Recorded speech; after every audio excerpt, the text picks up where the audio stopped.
കുട്ടികളുടെ mobile phone ഉപയോഗവുമായി ബന്ധപ്പെട്ട ദുരന്തങ്ങൾ ആവർത്തിക്കുമ്പോഴും സ്കൂൾ വിദ്യാർത്ഥികളിൽ പോലും ഇവയുടെ ഉപയോഗം വ്യാപകമാണ്. എന്നാൽ മൊബൈൽ ഫോൺ നിയന്ത്രണം കാര്യക്ഷമമായി നടപ്പാക്കാനാകുന്നില്ലെന്നാണ് അധ്യാപകരുടെ പരാതി. മൊബൈൽ ഫോണിൽ കളിക്കുന്ന ഒരു കൂട്ടം +1 വിദ്യാർത്ഥികളെ ഞങ്ങൾ മലപ്പുറത്തെ റോഡരികത്താണ് കണ്ടത്. കാലത്തിനൊപ്പം കോലം മാറണമെങ്കിൽ മൊബൈൽ ഫോൺ വേണമെന്ന അഭിപ്രായക്കാരാണിവർ. വിദ്യാർത്ഥികൾ ഫോൺ ഉപയോഗിച്ചില്ലെങ്കിൽ മൊബൈൽ കമ്പനികൾ പൂട്ടിപ്പോകില്ലേ എന്ന് ആശങ്കപ്പെടുന്നവരും ഇക്കൂട്ടത്തിലുണ്ട്. മൊബൈൽ ഫോൺ ഇല്ലാതെ കഴിയില്ല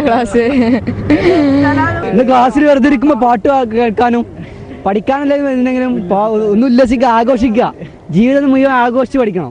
കോളേജ് ജീവിതം ആസ്വദിക്കാൻ ബ്ലൂടൂത്തും 3Gയും ഒക്കെയുള്ള മൊബൈൽ ഫോൺ തന്നെ വേണം. പെൺകുട്ടികളും ഫോൺ ദുരുപയോഗം ചെയ്യുന്നുണ്ടെന്നാണ് ആൺകുട്ടികളുടെ പക്ഷം. ചില പെൺകുട്ടികളുടെ മിസ്ഡ് കോളിൽ വീണ് വഞ്ചിതരായെന്ന് മറ്റു ചിലർ.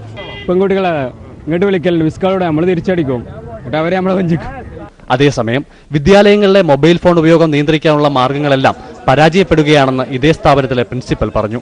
മൊബൈൽ ഫോൺ രക്ഷിതാക്കൾ വാങ്ങിച്ചു കൊടുക്കുന്നതാണ്, അല്ലെങ്കിൽ അവർക്ക് വേറെ ഏതോ വഴിയിൽ നിന്ന് പണം കിട്ടിയിട്ട് സംഘടിപ്പിക്കുന്നതാണ്. അപ്പോൾ സ്ഥാപനത്തിൽ അത് നിരോധിച്ചാലും അല്ലാത്ത സമയങ്ങളിലൊക്കെ അവർ ധാരാളം ഉപയോഗിക്കാൻ ചാൻസ് ഉണ്ട്. ഇത് നിയന്ത്രിക്കാൻ കഴിയാത്തൊരു ദുരന്തം തന്നെയാണിത്.